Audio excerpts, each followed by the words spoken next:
Are you an aspiring leader who knows you have more to offer but you can't seem to get ahead? Do you frequently feel overwhelmed and under-supported? Listen to the Overcome to Become podcast as we talk about actionable tasks and mindsets that you can apply to begin leading yourself. Hi, my name is Angela Buckley, your host and author of the Strength in Nature Leadership Series. I'm a mother, consultant, triathlete, and author. In Overcome to Become, I share with you the science-backed and experience-proven lessons I've learned in my own leadership journey to beat burnout. Thanks for listening. Hi, welcome back to another episode of Overcome to Become, the leadership podcast that focuses on clearing up your clutter so that you can get on to the leadership. Today, we are here to talk about water, nature's solution.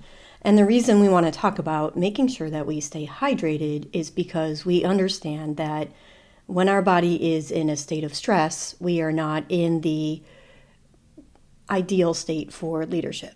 And we want to talk about hydration and specifically water today because we understand that when our body is under stress physically, we are unable to perform mentally. So today's episode is brought to you thanks to my ambassadorship with Athletic Brewing. They are a non-alcoholic near beer brewing company that offers you great flavor profiles. So brew without compromise. Athletic Brewing Company is a non-alcoholic beer company dedicated to making great tasting craft brews without compromise. Their lineup of styles lets you enjoy the taste and experience of refreshing craft beer without sacrificing your performance, passions, health, or good taste. They're a fit for all times, made for all palates, and enjoyed by anyone who loves a great beer. They offer sparkling waters based on hops as well. Hydrate with flavor. If you want to take a look at them, you can go over to my show notes and there will be a link, and using checkout code ABuckley20 will get you a discount when you check out. So that's ABuckley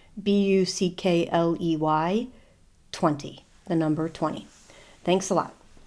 I appreciate your support. So today, water and hydrating and why that matters for us. If you look through the lay press, you'll get a lot of information that'll suggest that the Americans are chronically dehydrated. The research shows perhaps that we are not dehydrated, but maybe underhydrated or less than optimally hydrated. And what does that mean, less than optimally?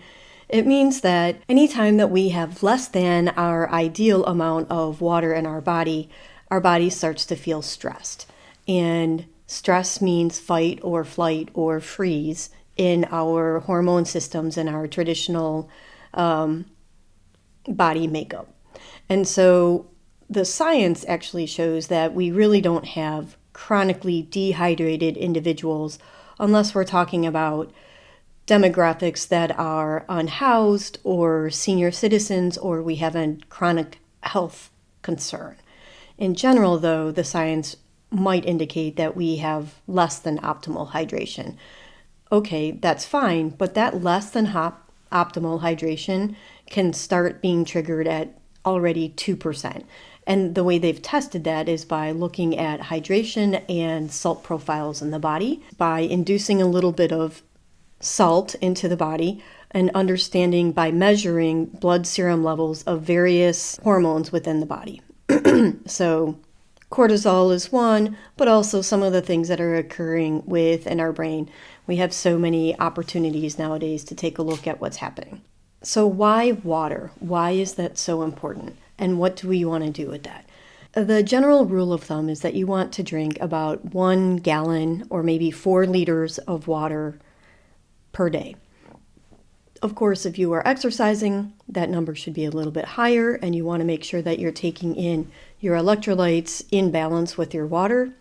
And if you are living in hotter zones or if you are currently being exposed to a virus, you might want to up that as well based on what your body is giving you for the feedback.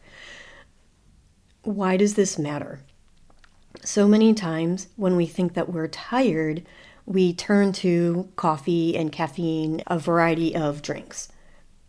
I drink my coffee, make no mistake about it, but coffee is less hydrating than water. And drinking coffee all day long does cause you to have interrupted sleep profiles in the evening, which makes you more tired the next day, which makes you want to drink coffee. And so if you're not mindful of your coffee intake and your caffeine intake, you may have a tendency to turn to coffee when you feel tired, when in fact what you could do is turn to water. So water will help your body deal with its fight or flight syndrome. Without getting into the deep science of it, we just want to mention that water has many different impacts in our physical well-being that helps our mental well-being. So what we want to do is understand that water helps our body flush toxins. Water helps our muscles relax. Water, in conjunction with the right electrolytes and the right types of electrolytes that we talk about in other places, brings all of those nutrients to those muscles that help them relax. Water is an important part of that firing system within your neurons. All in all, there is a great argument for us to have enough water in our body and to understand that throughout the day we're constantly using that water, so it needs to be replenished. Ideally, we are not going to just sit down in the morning and drink 4 liters of water for breakfast, but you're going to spread that out throughout the day so that you have the right amount of water coming in. Your body isn't worried about when it's going to get the next dosage of water, and that will help your body function optimally, which means in a more relaxed state, which provides for us the opportunity to handle our leadership well. Okay, so what are we talking about exactly? The link between stress and dehydration is well documented. Without sufficient water in the body, the organs are less protected and muscles are not able to function properly. Just a half a liter of reduction in water is enough to trigger the dehydration response that I was talking about earlier. And that dehydration response looks for stress in the body. You're going to see that it's measurable by the interactions in our brain and also by the tension that we see in our muscles. So one of the simple ways to reduce stress in our life, or the symptoms of stress, is to really focus on proper hydration throughout the day. What does that look like? It really looks like starting your morning with water before coffee. I know, I like my coffee as well, but while it's brewing, I also try to make sure that I have a glass of water ahead of time. Usually for me, since I'm an endurance athlete, I also try to toss in my beet juice. That's not everybody's cup of tea, so I understand, but taking a look at what's available and making sure that you get hydrated before you hit your body up with caffeine has really been a game changer for me personally. And then taking frequent sips of water throughout the day. A few years ago, I saw a water bottle that actually would beep at you if you hadn't had enough water throughout the day or within the most recent time period. I haven't been able to find that lately, but I was fascinated by it as a concept. If you really struggle with having water throughout the day, then maybe you want to set a clock to remind yourself. Certainly, Apple Watch has its breathe function. Maybe we need something similar that says drink. The other way to really keep yourself hydrated is also to eat foods that have high water content. And those are things like grapes and oranges, and incorporating those into your diet as well. And then a personal favorite, and especially throughout winter when I think that I am never drinking enough, is to incorporate soups into your diet. I just really love having a soup as part of my warm-up throughout the day.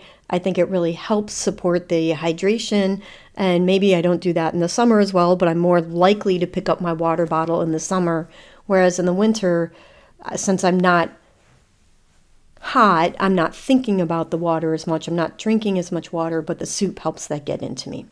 So those are like some quick, easy wins that I have found that worked for me. I would love to understand what you're doing to help keep yourself hydrated. So drop some comments and share with us what you're doing as well. I would love to hear from you. Thank you so much for joining me today. This is a real quick reminder that we want to stay hydrated, and by staying hydrated, it helps us really reduce the stress that we are experiencing in our body, which helps us regulate our leadership skills. throughout the day. So thank you very much for listening. I will talk to you next week. You've just concluded an episode of Overcome to Become, a leadership podcast focusing on leading yourself first. Thanks for listening. I'm Angela Buckley with Creatively Efficient, author of the Strength in Nature Leadership Series. Please help me to continue these series by writing a review wherever you prefer to listen. Thank you for your time and interest. I appreciate your support.